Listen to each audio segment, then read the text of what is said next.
Hello student and welcome, good morning. तो बेटा हम आपका 5th चैप्टर जो था उसकी स्टडी कर रहे थे, ठीक है, जो कि था आपका तत्वों का आवर्त वर्गीकरण। ठीक है, हमने इसमें एक साइंटिस्ट जो आपके आया था दैट वाज डोबर नाइडर। ठीक है, उसने क्या बताया था हमको, उसके बारे में देखा था कि उसने कुछ 9 एलिमेंट जो थे वो बनाए थे असल में। ठीक है, और उनके सेट इस तरह से बनाए थे, उनको बढ़ते हुए परमाणु द्रव्यमान के क्रम में उनको रखा। ठीक है, और जो उन्होंने क्रम बनाया था वो क्रम कुछ ऐसा बन गया था कि हर पहले और तीसरा तत्व जो था उसका परमाणु द्रव्यमान बीच के परमाणु तत्व के द्रव्यमान के बराबर था। कब? जब आप पहले और दूसरे का औसत ले लेते हो। ठीक है, अच्छा, वो कल के बारे में बात थी। अब जो नेक्स्ट साइंटिस्ट आ रहा है वो है आपका न्यूलैंड्स। ठीक है, न्यूलैंड्स ने जो अपना सिद्धांत दिया, इसने भी भाई कोशिश की कि मैं भी तत्वों को अलग अलग करके देखूं। ठीक है, उनको एक अलग तरह से व्यवस्थित करूं अच्छे तरीके से, जिससे कि उनको पढ़ाई करने में आसानी हो। ठीक है, तो अगला जो आपका वैज्ञानिक है वो है आपका न्यूलैंड्स। ठीक है, इसने जो सिद्धांत दिया उसको बोला गया न्यूलैंड्स का अष्टक सिद्धांत। ये नाम क्यों पड़ा ये भी हम देखेंगे। ठीक है, इन्होंने क्या किया, जब ये जिस टाइम पे न्यूलैंड्स थे उस टाइम पे टोटल 56 एलिमेंट जो थे, टोटल 56 एलिमेंट इतने की ही खोज की जा सकी थी। ठीक है, और 56वां एलिमेंट था आपका थोरियम, TH से जिसको दिखाते हैं। ठीक है, अच्छा, और इसने क्या बोला था, चलिए इसके बोलने क्या वो बाद में बातें करेंगे, पहले इसने जो सिद्धांत दिया उसके बारे में बात कर लेते। इसने बोला, इसने भी तत्व जो थे, तत्वों को बढ़ते हुए परमाणु द्रव्यमान के क्रम में उनको रखा और कुछ इस तरह व्यवस्थित किया कि जब वो व्यवस्थित कर रहे थे तो उन्होंने एक चीज़ उनको अलग दिखी। उन्होंने वो चीज़ अलग क्या दिखी, उन्होंने बोला कि हर, जैसे मान ली यहाँ से स्टार्ट करते हैं, हर 8वां तत्व का जो गुणधर्म था वो पहले वाले तत्व के गुणधर्म के बराबर था। दोबारा सुन लीजिए, उन्होंने क्या बोला कि उन्होंने तत्वों को, ये तत्व दे रखे हैं आपके हाइड्रोजन, लिथियम, बेरिलियम वगैरह जो भी है, ये तत्व दे रखे हैं। इन्होंने इनको पहली बात तो बढ़ते हुए परमाणु द्रव्यमान के क्रम में इनको व्यवस्थित किया। ठीक है, बढ़ते हुए मतलब आरोही क्रम में। ठीक है, इनको व्यवस्थित किया और व्यवस्थित करने के बाद एक चीज़ उनको पता चली कि हर पहले तत्व का जो गुणधर्म है वो हर 8वें तत्व के गुणधर्म के बराबर है। ये पहला तत्व है, इसका 8वां तत्व कौन सा होगा, ऐसा गिने तो 1 2 3 4 5 6 7 8, मतलब ये, मतलब इसके गुणधर्म के बराबर रहेंगे। ऐसे ही अगर मान लीजिए कोई पूछे कि बोरोन जो है इसका गुणधर्म किसके बराबर रहेगा, तो हर 8वें तत्व के। ठीक है, क्या बोला था उसने, हर 8वें तत्व का गुणधर्म पहले वाले तत्व के गुणधर्म के बराबर रहेगा।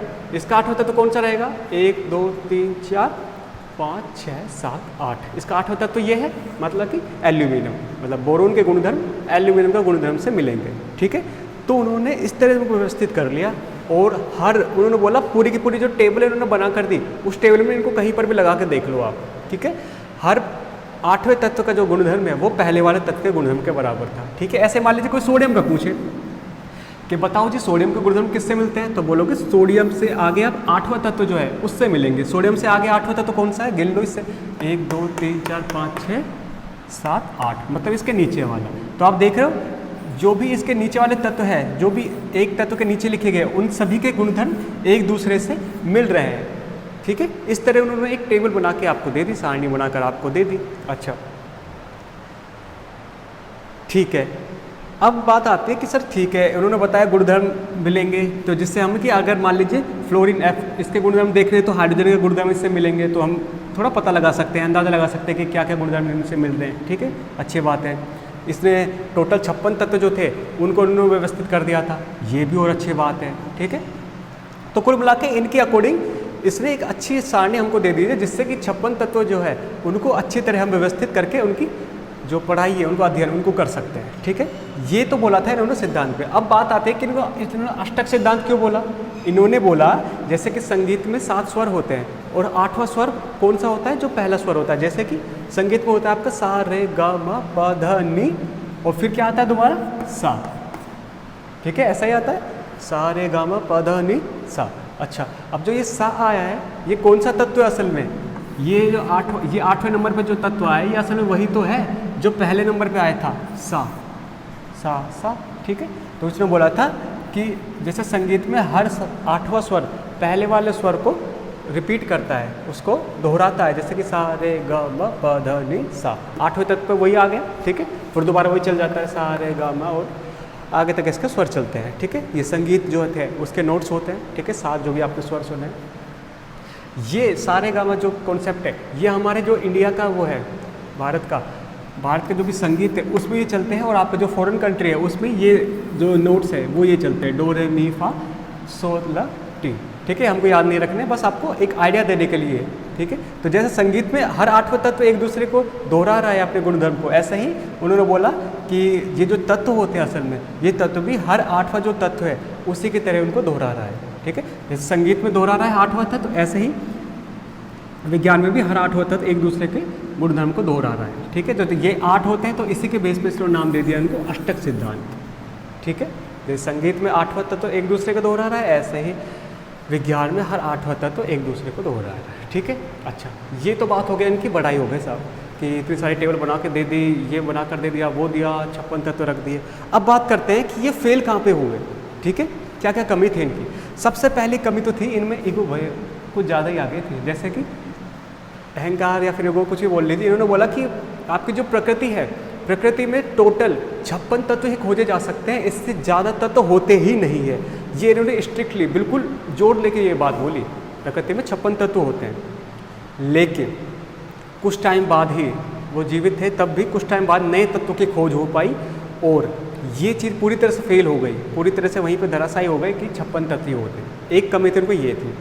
दूसरी कमी ये थी कि ये जो इन्होंने सारणी बना के दी थी, ये खाली कैल्शियम तक ही लागू हो पाई, कैल्शियम तक। कैल्शियम से आगे जो भी तत्व आ रहे, जैसे कैल्शियम और जिंक, इनके गुणधर्म एक दूसरे से मिलते हैं नहीं, ठीक है। तो कैल्शियम तक तो ये जो सारणी है पूरी अच्छे तरीके से काम कर रही है, लेकिन कैल्शियम से आगे जो भी तत्व लिखे गए हैं उनके गुणधर्म हर 8वें गुणधर्म से मैच नहीं करते, उनके समान नहीं होते, असमान गुणधर्म होते हैं, ठीक है। दूसरी कमजोरी इनकी ये थी। तीसरी कमजोरी क्या, कि ये बोल रहे थे कि मैं समान गुणधर्म वाले तत्वों को एक साथ रखूँगा। अब एक चीज़ मैं बता दूँ, कोबाल्ट CO और निकिल, कोबाल्ट और निकिल का जो गुणधर्म है वो इन जो भी टेबल है इसके अलावा बची, जैसे हाइड्रोजन, फ्लोरीन, क्लोरीन, इनमें से किसी से भी नहीं मिलते हैं इन दोनों के गुणधर्म, लेकिन फिर भी इसमें इसको रख दिया, इनकी टेबल में रख दिया। ये इसकी तीसरी बड़ी गलती। चौथी बड़ी गलती क्या, आपका आयरन, Fe फेरस जिसको बोलते हैं, आयरन, कोबाल्ट और निकिल, हाँ इन तीनों के गुणधर्म कुछ एक दूसरे से मिलते हैं, लेकिन इनको इसको यहाँ रख दिया, इसको वहाँ रख दिया। अगर ये वास्तव में सही रहता तो इसके नीचे कौन सा आना चाहिए था, हर 8वां तत्व उनमें से आना चाहिए था, या तो कोबाल्ट रखो या निकल रखो, ठीक है, क्योंकि कोबाल्ट और आयरन इन दोनों के गुणधर्म मैच करते हैं, एक दूसरे से समान होते हैं, ठीक है। तो ये 4 कमजोरी थी मेन इनकी, जो ये सोल्व नहीं कर पाए थे। और सबसे बड़ी बात कि आगे जो भी तत्व खोजे गए थे, जो भी तत्व आए थे, उनके ऊपर कहीं पर भी ये नियम लागू नहीं हो पाया, ठीक है। तो इनकी 4-5 गलती थी, जिसकी वजह से ये जो सिद्धांत था इनका वहीं पर फेल हो गया, ठीक है। लेकिन हाँ, इन्होंने, ये अच्छी बात थी, इन्होंने कोशिश की, ठीक है। 56 तत्व जो थे इन्होंने कोशिश की एक नई तरीके से शुरुआत करने की, वो गलत बात है कि वो फेल हो गए, ठीक है। तो ये था आपका न्यूलैंड का अष्टक नियम, ठीक है। कल जो आपकी नेक्स्ट जो भी आपकी अगली वीडियो आएगी उसमें हम पढ़ेंगे मेंडलीफ के बारे में। वो मेंडलीफ नेक्स्ट साइंटिस्ट जो ये आपका है, ये असल में ऐसा साइंटिस्ट जिसने पूरी दुनिया में रिवोल्यूशन ला दिया था इस चीज़ को करने के लिए, तत्वों को जो आवर्त वर्गीकरण जो भी हम कर रहे हैं इसके लाने के लिए एक पूरी रिवोल्यूशन, मतलब एक क्रांति ला दी थी पूरी दुनिया में, ठीक है। तो उसको अच्छे से ध्यान रखना, ठीक है। इसके अंदर बस आपको इसकी जो कमियां हैं उनको ध्यान रखना है, कई बार कोई भी कंफ्यूज कर सकता है आपको इस चीज़ को लेकर, ठीक है। तो अब भी इसमें कोई डाउट वगैरह है तो मेरे को आप बताना, ठीक है। तो तब तक के लिए मजे करो, ठीक है। Thank you.